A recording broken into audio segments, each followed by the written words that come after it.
you need things to go right. You need to be smart, but you need to be hardworking. And the way I think about it is like with entrepreneurship, there is like a minimum level of intelligence. There's like some number. You have to be somewhat smart, and then after that, it is all work ethic. Like that's what differentiates the real winners from everyone else. But again, there is a threshold of it, like intellect of being smart. You don't want to just be like dumb and hardworking. You got to be smart and hardworking. And then things need to go right for you. We are here because we know the outcomes in our lives are within our control. That taking absolute ownership of how we eat, sleep, train, think, and connect with each other is how we'll optimize our health and happiness. That chasing excellence is how we grab hold of what is possible. Our mission is to live on the run, always chasing, never stopping. Hello and welcome back to another episode of Chasing Excellence. As always, I am joined by Ben. How are you, sir? Doing good. Thanks, Patrick. We are joined also by a special guest, Peter Rahal. Rahal, I was just asking the right way to pronounce his name. I think it's Rahal. I'm going to venture a guess and say a lot of people know of you, but don't know you.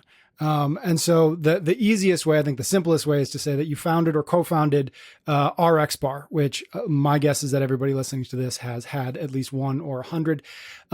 You have since sold RXBar to Kellogg, and I'm actually kind of curious about what you're up to these days.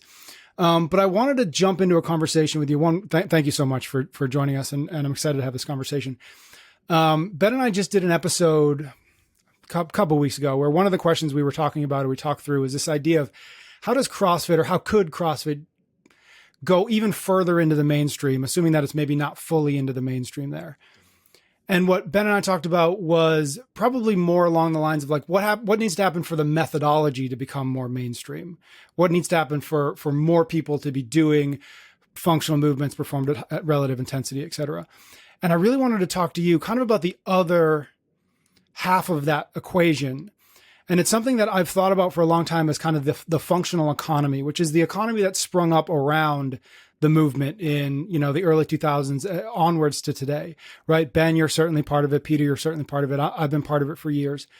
And to me, the functional economy is almost just as important as the methodology continuing to grow or continuing to get more exposure to people for lots of different reasons. One, I think, is because it gives people who are kind of part of the tribe of CrossFit an extension or a way to extend that identity to other parts of their lives. Right before we were recording, Ben was talking about the first time he saw an RX bar not in a gym, and it was like, hey, we made it, right? Like we made it outside of a CrossFit gym, and that's kind of what I mean, right? Like being able to have other brands who allow us to take part in that identity are really important. I think just as important as gyms being successful, just as important as the games being successful.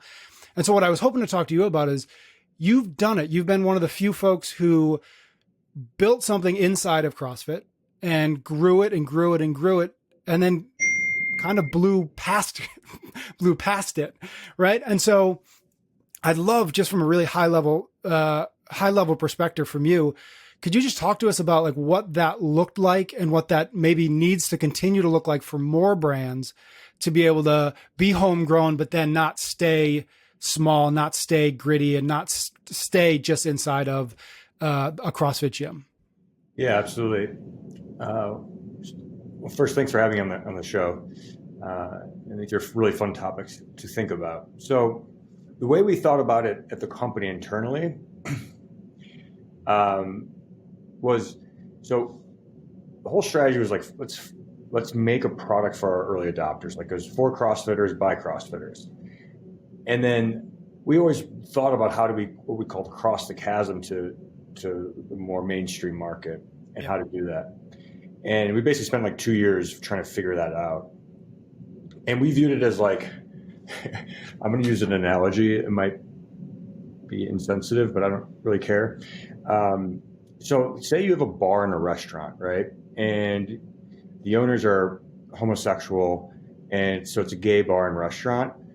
Like you could do one thing, but they want to build a really big business, right? Like gay people are like 10% of the population. CrossFitters are maybe like 0.5% of the population. what would be the lazy thing to do to attract the early adopters would just be like put a big rainbow flag outside. However, that is too polarizing, and you deter the rest of the market out. So, but what are the tactics you can do to signal to the homosexual population that this is a safe place and your peers will be here, but also not alienating the heterosexual like mass market? And so like we use that as an analogy for RXBar. We're not going to be waving our like big CrossFit flag too proudly. And so the way our flag was essentially, or our subtlety was the brand name. So like RX is such a strong meaning in CrossFit. Yeah. Outside of CrossFit, it means like it's super confusing. It doesn't mean anything. It means high standards, achievement. It's like a rite of passage, doing something RX. And so that was like our wink to CrossFitters. And we wove the needle well, where we didn't turn off too many people when we did our branding. So that's, I think, how you got to think about it. I like that analogy because, if you want to stay at like a niche bar and restaurant and just have, your demographic there, that's easy to do. But if you want to build a big restaurant chain and stand for something beyond that, you have to weave that needle. That's a good analogy. Yeah, I like it. So what would you name your restaurant? Yeah, that's a good question. Well, I think the brand name for us, it's like, what tactics are there? So like you have your name, you have your like color palette, you have kind of your slogan, you have like inside the restaurant you can do things, so it's really looking at like what are the tactics and options and signals for communicating. Yeah. So maybe just a little more background for people that aren't super familiar, or maybe are newer to the CrossFit space and weren't along the journey of the RX bar. Back in the day, and I'm going to tell the RX bar story from my point of view, having seen it from the inside the circle, but from outside of the company. And back in the day, as everyone knows, CrossFit was very tribal. It was very much, it was very strange for a purely new person to walk into the gym. Everyone came as an extension of somebody else. It was always like 1 degree of separation from. And because of that, there was a lot of benefits because the virality to it. When like something happened in CrossFit, like everybody knew about it in every every way. And because of that, brands caught fire really quickly. The ones that spoke to us, spoke to our ethos, that were true to who we were, that were a little bit against the grain, anti-mainstream, not overly salesy, were kind of like the ones that we latched onto really quickly. And no one was really having protein bars back then in the CrossFit space. Outside of it, huge, massive, right? Bodybuilding world, even the grocery stores, all the rest. But when RXBar came along, it solved a problem that a lot of people didn't even know that they had. Like a healthy snack you can keep in your car, grab on the way out the gym, that didn't have crap in it and had some protein. And to the story Patrick was alluding to was, I can remember us ordering them super early on, circa like 2013, 14, something like that. We got them, I think, when they were like super old packages. Like it wasn't, I don't want to say it was like Ziploc bags, but it was pretty close to that. And then I fast forward a couple of years, and I remember being in a Tedeschi's. I don't know if that's a common thing around the country, but it's like a 7-Eleven. And seeing them in the 7-Eleven in my local town on Cape Cod, and I was like, yes, we made it.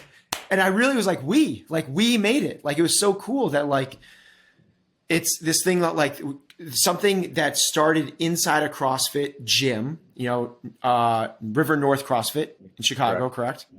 Yep.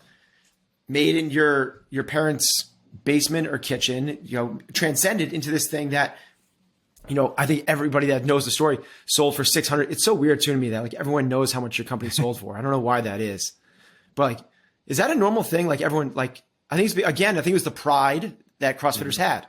When that number hit, it was yes, we've done it. It's Kellogg's, I don't know if it's plural, is interested in one of us, like one of our things, and to the tune of $600 million. And we were also happy for RXBar and happy for you. Maybe I'm going to jump forward a little bit, but what did that, when that happened to you, like we were all like, yes, that's so cool. It gives us all hope. It gives us like validation that what we're doing is really awesome. What did that moment mean for you? First off, in terms of the business and the opportunities, but secondly, that's the lottery. And everyone says when you win the lottery, you're going to be happy. And kind of that question, like, was it like, no, it's just like back to the grindstone, the next thing? Or is it like the opposite? Now complacency seeps in? Or was it like, no, now I'm like truly am happy? Or what happens when you do hit the lottery? Yeah, I think the lottery wouldn't be a good analogy just because it assumes like there isn't any effort or work. So like, right. Yeah. Touche. Yeah, like, yes. I don't want to diminish that at all. So like, winning a lottery is like, yeah, it's great. I can do nothing. So me as an entrepreneur, I was just so conditioned and kind of the family I come from to like love labor, like love your work. And so like, as a company, we didn't even like celebrate. We like went back to the grindstone. It was, more pressure to continue to grow, execute the vision. It did relieve a ton of kind of pressure and risk because, everything I had was in the company. And so it was a very fragile thing. So it did take like weight off me and Jared's shoulders. So that was relieving, but it was like back to, all right, what's next? How do we keep building? So that was the mindset, and it continues to be. And was, what about the grindstone and busting along the way and the work and the way you've been conditioned growing up? How much do you attribute that entrepreneurial spirit to your success? How much do you attribute to solving a problem, to being in the right place at the right time, to the intentionality behind the brand and everything else? It's a combination of all of that. Like, you need things to go right. You need to be smart, but you need to be hardworking. And the way I think about it is like with entrepreneurship, there is like a minimum level of intelligence. There's like some number. You have to be somewhat smart, and then after that, it is all work ethic. Like that's what differentiates the real winners from everyone else. But again, there is a threshold of it, like intellect of being smart. You don't want to just be like dumb and hardworking. You got to be smart and hardworking. And then things need to go right for you, for sure. Especially in a business like consumer packaged goods, where there's so much competition. There's a lot of dependencies. It's not, you don't totally control your fate. And so the less you control your fate, the more dependencies you have, the more luck you need.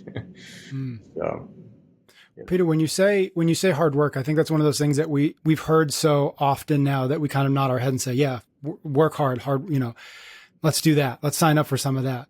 What did that actually look like for you? Are we talking like literally we're talking about like 20-hour days for 7 straight years? Or is there something, I guess it's a leading question, because when I hear hard work, I try to think like, well, that's a nuanced idea. It's going to be a little bit different. It's not always going to be, you wake up at 6 a.m. and you go to bed at 3 a.m. and every hour in between is working. What did that hard work actually look like for you?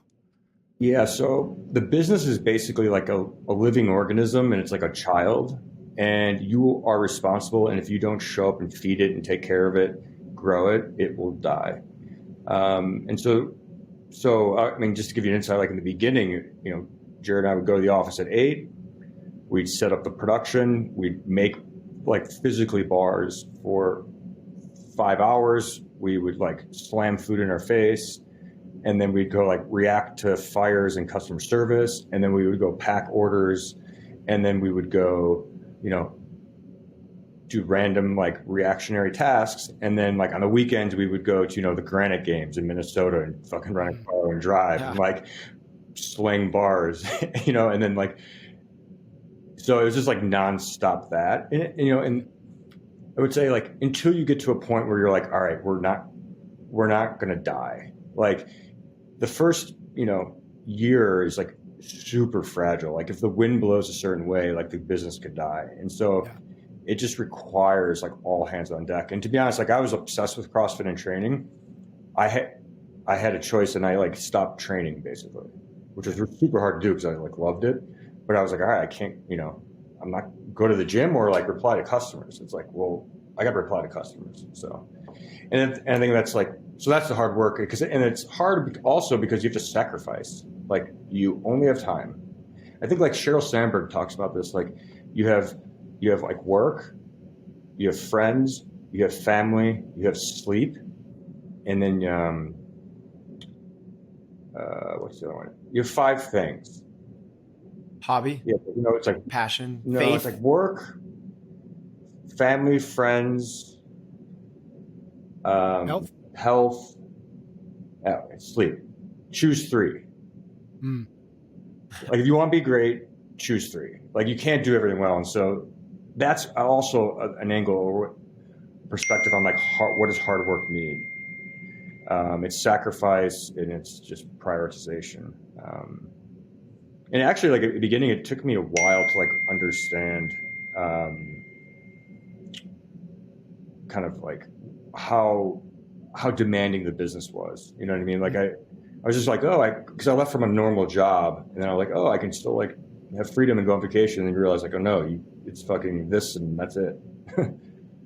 So, and like, that's why like, there's like 2 types of entrepreneurs, like ones that fucking grind and build and sacrifice.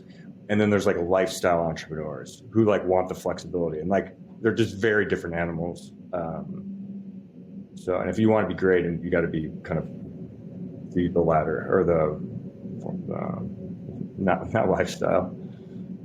Did you know that going in? Did you know that that's who you were and what you wanted and what you were willing to put into it? Or did you learn that as you went and as you recognized, you know what, I'm okay doing this for another Saturday. I'm okay driving to another Granite Games or whatever it might be. Did you know that going in that you were like, nope, that's who I am and that's what I'm signing up for? I totally underestimated it. We both did. Yeah. We thought it'd be like, oh, cool, we can be flexible. Like, we just like sit here, make bars and ship them, and like just totally underestimated it. But the only insight I love responsibility, so I knew I would like the responsibility, but I didn't understand how much work it actually required and how hard it would be. Because like from the outside looking in, it's like easy. Oh, it's just a bar. Like, it's kind of like make it and ship it. Yep. There's just so much. It's so much more complex when you're inside it. Was it fun? I think the question would be like, you got to define fun.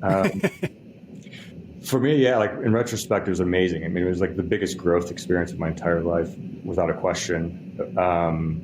Peaks and valleys, was a roller coaster. I would say I'm like a totally different human in all the best ways possible. Like if you interviewed me like 2012 to today, it's like I'm a totally different person. So there's a massive stimulus to growth, and so growing for me is fun. So like, for example, would I do it again?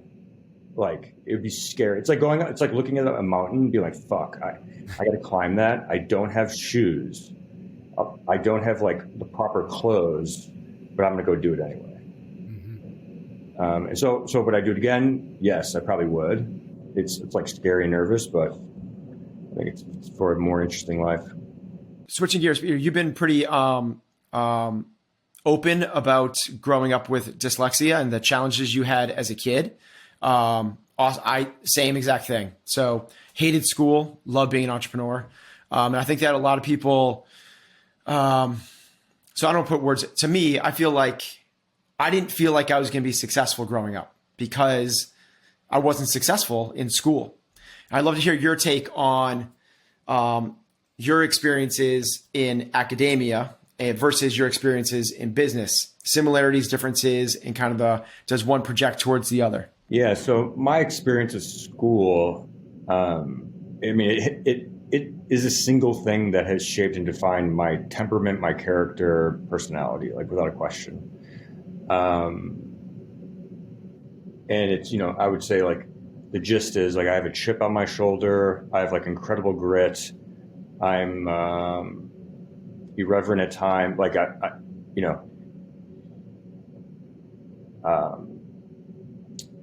what's the word?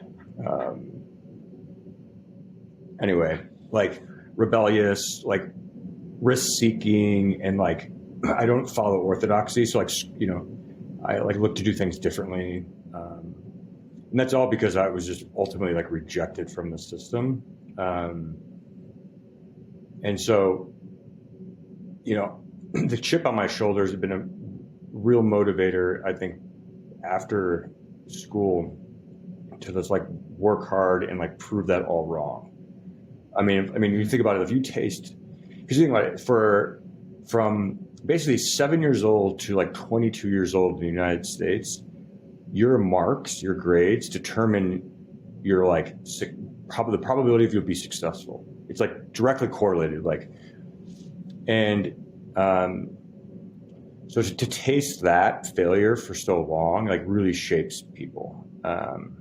So it's kind of this weird thing where it's like a blessing and a curse. Like, I think if you're strong, you get through it, and it's such an advantage. But if you're not, I think it could be very, very hard to get through that.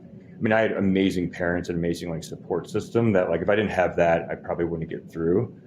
But that in the business, on the entrepreneur side, it was such an advantage because one, I had like was so competitive and wanted to prove that I was like smart and capable. And then like I kind of said like fuck everyone else. Like if you're asking me like who's a good role model or a teacher, I don't have anyone in my life from a teacher, like as a teacher, like I said like fuck you to all of them, or because I was so misunderstood.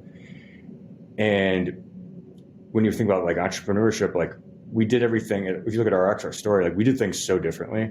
Like we didn't go to a co-man right away. We didn't use it to like we just bootstrapped it. Like we didn't follow the like orthodoxy of like how to start a company in 2013. And that, I think the DNA of that is me being like, fuck, we're not going to do it that way. We're going to do it our way, what makes sense. And so it is really advantageous for entrepreneurship and business. And the other thing is like, as a child, like I was so hammered with self-awareness. Like, you know what I mean? Like because professionally, when I started to manage people, like I saw like 28-year-olds like had no self-awareness. Like they just didn't develop that kind of emotional literacy. And for me as a kid, I spent like 20 years of my life like being very aware of what I sucked at, like being very aware. And it's actually the opposite. I knew so well what I shouldn't be doing. It wasn't until I started a company did I realize what I was good at. And then once you get confidence, your insecurities go away, and you become even more dangerous. So it's weird though, like, because I wouldn't take away, like, if you were to ask me like, oh, do you wish you went to a school that like understood you or maybe better aligned with a curriculum that supported your thinking? The reality is like, no, actually it's not. I wouldn't want that. The adversity was really good. So that's my like perspective on it. I wouldn't change it. And to be honest, it's a real pattern in entrepreneurship. It's like 30% of self-made millionaires, so entrepreneurs, are dyslexic. Yeah, I've seen that. Like 8% of the population, 5% of the population. So it's like a pretty good sign. What I know you attribute a lot of the success of RXBar to the culture and the team you created around yourself. And I believe I've heard you say that when scaling as fast as you guys did, that's kind of the stake in the ground that you have to kind of like, this is the thing that you need to make sure you as the CEO, you as the founder kind of hold yourself. That's kind of the job of the CEO. Culture is such a buzzword. It's such a like everyone's kind of throwing that word around. What do you mean when you say, or what is it to you? What is it culture to you? Yeah, and that was my like first experience with like culture, corporate culture, like culture of the workplace. I was like, It's such a fucking buzzword, and it means ping pong tables and all this like hedonism, and I like rejected that. Like work, you show up to work to work. You don't do no play, just work. It can be fun, but just work. And so, in the early days of the company, it was just like straight survival, grinding. Like it was a very grit driven, just get it done, no fun, like work culture. And then once we started growing and like got past the survival phase and got to like 10 people and we started hiring, I realized like we arguably had culture problems. We had some personnel issues, and that's when it hit me like, holy shit, like we're going to need, a lot of people here. And culture is not like work hard, or it's not like ping pong tables necessarily. Like culture is ultimately like how the people work. Like what is important to the group of people. And the thing I basically had to like awaken, like, all right, all a company is a group of humans. So therefore, like if humans make up culture is really, really important. And you see this, like, I use the analogy of like, all right, so like in a CrossFit gym, for example, like one of the most beautiful things about CrossFit gyms is like the owner, the founder of that CrossFit gym, his liberty and does naturally, intentionally or not, develops their own culture. From like the programming to how clean it is, to what they sell, to like the color, like the language used, all of that. And then so that's a good example of like culture in action. And and here's the thing, it's whether it's intentional or not, it is going to exist. And it's an aggregate of all the people. And so like Ben, in your box, you're going to have more influence than say normal members. So like it's going to be weighted towards you more. Like your DNA, that's what the culture is going to look like. And so it all starts with leadership and kind of works its way down. But the point is, like, if you get a member who's like really influential, like they will influence the culture. You know what I mean? If he's pounding the table, like, so that's how it works. And I think like one of the best ways to crystallize what culture is like looking at romantic relationships. So like when you first like start dating someone, it's like two worlds come together, and like you kind of like figure out like, do you take the shoes off inside the house or not? You're like, do we like, what is our like nighttime rituals? Like, do you brush your teeth? Like, then you get all those weird like things of like human living and how things get done is fundamentally culture. And so like in the beginning of a relationship, you're often like storming and figuring it out. And that's like culture kind of equilibrating to what is like where two people meet. And that's why you see like, I think one of the reasons why you see arranged marriages work so well is because it's the parents making the decision of the offspring who to marry. And if the parents get along and they have a similar culture, the probability that their offspring coming from the same culture will get aligned and work out as well. So there's tons of examples of culture. You need to define it for your organization and like really communicate it, and then be intentional about it. And I would say like in any organization, culture, like the big four processes that like shape culture is hiring process, because you got to like bring people in, they're all contributing to culture. Onboarding process, so how do they come on? What is the rituals? You can do like fraternity stuff, like hazing, like hazing is ultimately like onboarding. And then third is promotion process. So how does the right talent, what are the right behaviors, and how do people grow and rise in the organization? And then the firing process. What is, we had an expression, my co-founder loved it. It's like, bad breath is worse than no breath. And so like the firing process is actually very important. And if it's done right, that person will be rejected. Like the culture will reject them, and they should like, ultimately it should be very easy. They should like walk out themselves almost. So those four processes are like, any organization, is how culture is ultimately like intentionally designed. And so once we figured out that company and like, we started really clicking, like, and I think any company, any group of people, it's super important. I love that so much in terms of culture is going to manifest itself regardless of whether you do it intentionally or not. It's like a jungle. Whether you water the jungle, a jungle is going to freaking grow. Like, do you want to grow in lines? Do you want to grow certain things? Do you want it to be a garden? So being super intentional with it, I love. And then the other aspect of that is like how human you realized it is. It's not the foosball tables, ping pong tables, or the kombucha on tap. It's these people processes: hire, fire, reward, and train. So that's so phenomenal. What, in terms of your, like, if you were to redo this again, because as you said, like these two families determined a preset marriage. I don't know what was it called? Prearranged marriage. One of the reasons that's going to work so well is because they come from certain cultures and probably have certain values.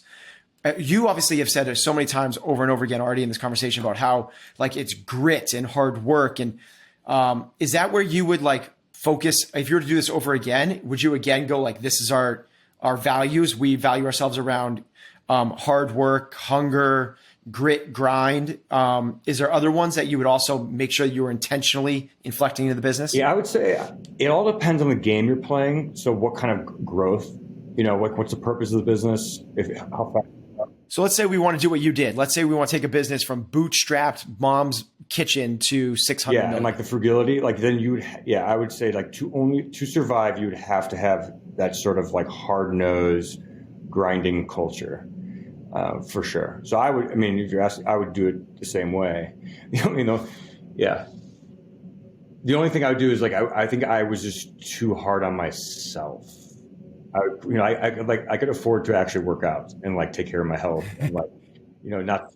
So maybe Sheryl Sandberg could put a. Yeah. Just like a little bit, like not too much. Like you got to suffer, but like not. 3.5. All right. 3.5. Yeah. So, but I think like, if you look at all the great stories, like all the great companies, it's a for sure pattern of like grinding, putting in a ton of work. And so I think it's a full part of the equation to be successful as an entrepreneur. And like, the thing is like, the world is so fucking competitive. Like it is, especially in the United States, like everyone's trying to eat you. Everyone's trying to kill you. So if you don't. Well, in your business, you want everyone. Yes, literally. Yes. Yeah. Yes. But yeah, so it's like either you want to crush your competition or they're going to crush you. As you were doing that, one of the things you, I think, alluded to was the challenge of scaling not only the business, but scaling the team that was going to scale the business. Mm-hmm. How much struggle did you have in getting the right people who bought into that idea of grit, who bought into that idea of hard work, when you got to the place where maybe it was a little bit more comfortable, when I think your phrase was like a little less fragile? How did you make sure that you were still getting people who had that mentality or had that value set so that you could continue that culture as you continued to grow? Yeah. I mean, that there was like a group of like, when we were like sub 80, it was like, we were like such a cult and like such a family. And like, we had that. Once you start to get like to 120 group of like organization, I think it starts to break down. And the reality is like the whole organization didn't need to be so like intense actually, like only sections of it did. And so, and there's kind of like growth was like this and then it levels out. And so I think it all depends on the life cycle you're at. I always like, what game are you playing? And where are you at in the war? Because it is a marathon, so like you can't go at full burn. You're just gonna kill everyone and burn out. And like I always view like my job as CEO was to like really understand where we're at from a morale and burnout perspective, and like figure out where that threshold is and like go to it and then ease off. Like relax, like go to that threshold and then ease off.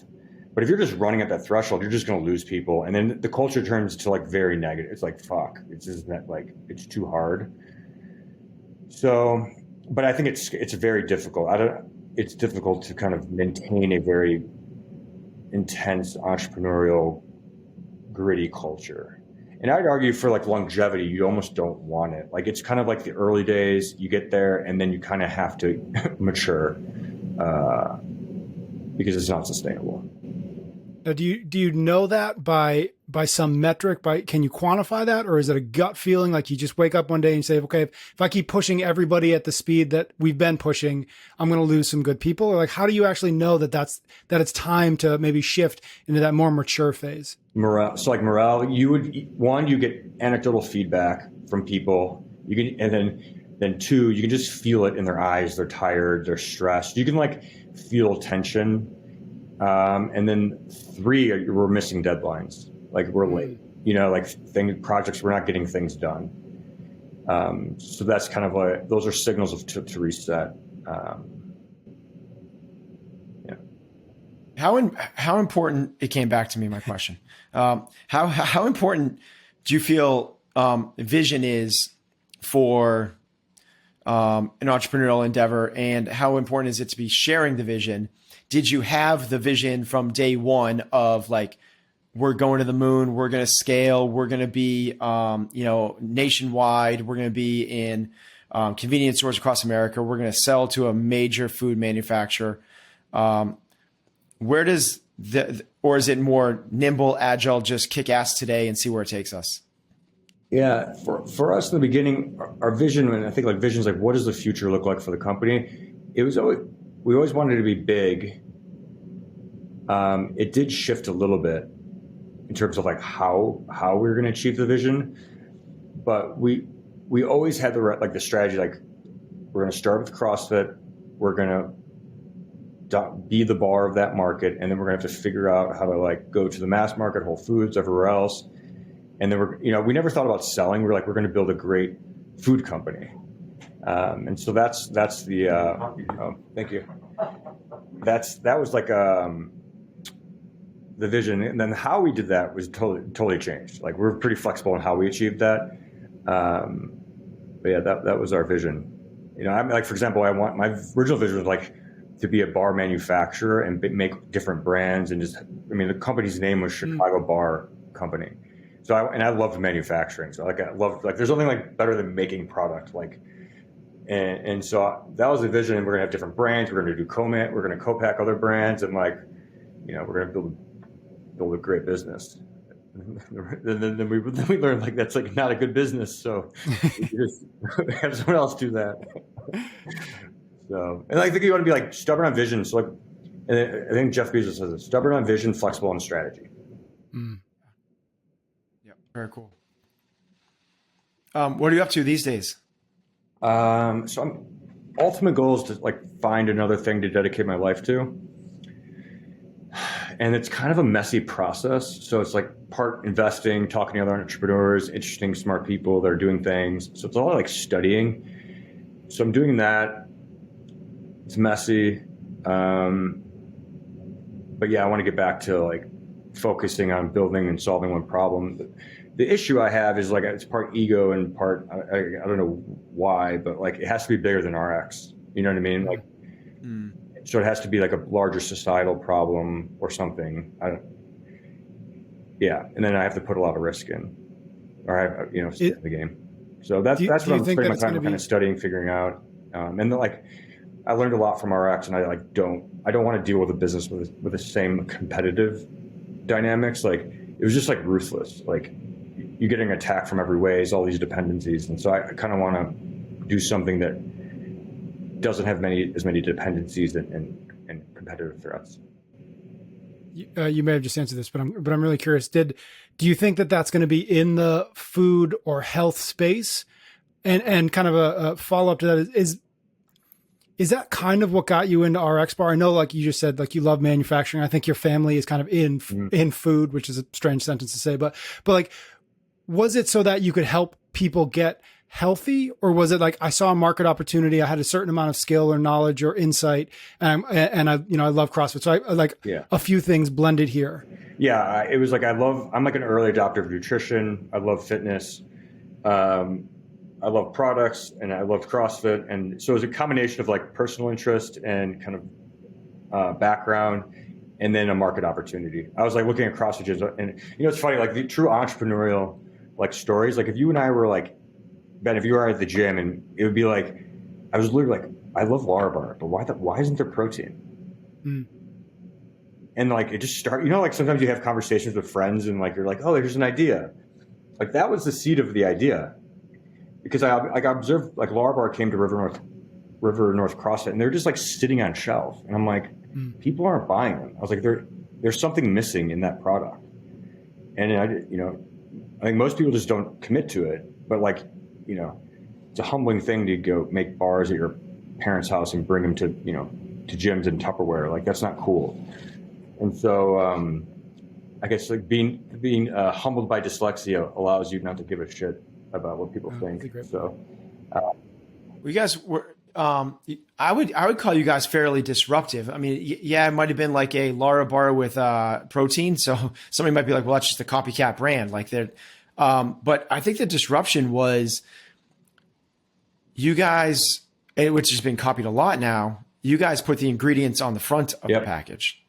That to me was like whoa, this is going to go like, cause it's like no BS. Here's what it is. Who like, how did that come to like, how did that thing come to life? Like we should be doing the ingredients on the front. I had an internship in Belgium. It just shows how like random things like in your career, like come later to be very valuable. And so like I was working at a fruit processing plant in Belgium and our biggest customer was Innocent Smoothies. And so it was a big deal for us. And on the side of Innocent Smoothie, they had, it was like a juice product. They had their ingredient statement was like an equation of like a banana, an apple, and like a squeeze of lime, like that, and that was it. And so when I came back to the States and started working on RXBar with Jared, I connected the dots to like, oh my gosh, we use whole real food ingredients. And so on the back, and the way we, like in our old packaging, and this was like our pitch, it would be like, like no one really gives a shit about RXBar. So like we would message the consumer, and I would show an RXBar and be like, it's like eating 3 egg whites, 2 dates, 6 almonds, 4 cashews. And we saw like right away, like the light up, like the reaction, and you can see the value communicated. Cause like, think about it. What do you pay for 3 egg whites at 7-Eleven? It's like $4. So to have a really communicated value really well. And so that messaging is just like, all right, that's what people like. And so in our branding, when we were doing the brief with the agency, it was like RXBar is confusing and doesn't mean anything. So it's like actually a problem. And the name, you mean the name? Because CrossFitters, it's like, yes, I'm doing it as prescribed. But then like a normal consumer is like, oh, what's it for? Like, is it a prescription? Is it like, is it a drug? Like, is it helping my colonoscopy? Like, so it was like really confusing. And so that was a problem. And then like, when you engineer a product like ours, it's gluten-free, soy-free, dairy-free, like there no added sugar. There's all these claims. And if you look at the design architecture in the space, it was like, all right, we got to put everything on that. And so we realized like, that's not going to work. We're just going to look like everyone else. And so our design, like traditional design architecture is like brand name, like flavor, like appetite appeal, whatever. So we like flip that on their head. We're like, we're actually going to just like leave with like value proposition. Brand name is going to be like not a very trivial part of the space. And then just, that's it. Like, we're not even going to do gluten-free, all that shit. Like, it doesn't mean anything. Like, and so that was a really risky, because it was kind of going against orthodoxy with design. But we intuitively like had collected tons of data. We knew that that's like why customers liked our product. And that once we did that, like the market just responded. Like it took off. Like it was, talk about like product market fit. Like we went from 36 million to like 161 million. Like you don't do that. You do that with like product. Like that's pure product market fit. Yeah. So do you think that whatever might be next, I know that you obviously don't know what it is, but do you think it'll be in that nutrition health space, or are you just open to, again, that market opportunity matching with something that you're really interested in, something that you're willing to work really hard at? Yeah, I think it's more the latter. Like I don't think I'm gonna do food. I mean, I don't know. I think if you start a business today, it's got to like make society, the planet, humans better. So like, it will definitely be a better improving the world in some way. I just don't know the form or how. Because I like don't need to work. So if I'm gonna like give up my freedom, it's going to be something like a real good mission. And that's why like I'm not. I have like this tension of like I have a real sense of urgency to do it. Like I'm ready to fucking go, but then like I need to be really patient at the same time, which is hard. How do you check those two things? because that's an interesting tension. How do you make sure that you're not being too patient, or that you're not running fast for the sake of running fast? Like, do you have a team around you who you can kind of bounce these ideas off of, or is it just like a gut feeling you'll know when you know? I have a peer group that checks me. Because something that happened to me at the end of the tail of RXBar is my feedback loop was closed off. Because once you have some success, like you can't really do anything wrong. And so you got to make sure you have your feedback loop not closed off. So I have a small group of kind of peers who ultimately are like, I call like kind of like horizontal mentors. We're on the same level. It's not vertical. We're like peers that mentor each other, and that like we just love that. All that matters is truth. Like it's all that matters. So that I'm very grateful for that, and that helps. But yeah, it's like a philosophical thing. I don't know. I mean, I like. Is that peer group like a YPO organization? Yeah, Yes. Yeah. It's one of the best organizations I've been a part of for me. What is YPO? Young Presidents Organization. So it's a bunch of Chicago entrepreneurs that kind of all different businesses, but like same fucking problems. And you realize like kind of what your business doesn't matter. Like it's all the same shit. It's getting people together. It's leadership. It's working hard. It's solving problems. It's like, you happen to sell bars. You happen to, sell financial services. So when you figure out this next thing, will you come back on? We can talk about it. Yeah, for sure. Talk about how you're going to save the world. I'm working on something now. I will know in 3 months. All right. Well, the invitation is open. We're here for you. Thank you, man. All right, Peter. Thank you so much. I appreciate you coming on, giving us some time. Thank you to everybody out there. Thanks, Peter. Actually, before I do, anywhere that you'd like to point people, is there anywhere that you want to, get some attention on, whether it's one of the companies you're working on, a project you're working on, a mission, anything like that? This is my promotional opportunity. Yeah, this is it. So don't drop it. I've invested in a lot of great entrepreneurs. So go to my website and look at some of the portfolio and buy their product. All right. We'll put a link in the, it's Latani, right? Yeah, correct. All right. We'll put a link in the show notes so people can go check out some of those brands you've been working with. Thank you to everybody out there for listening. Thank you for your ratings and your reviews. Ben and I will be back next week with another episode of Chasing Excellence. You can get every episode of Chasing Excellence wherever you listen to your podcasts or on YouTube. Until next time, thank you for listening.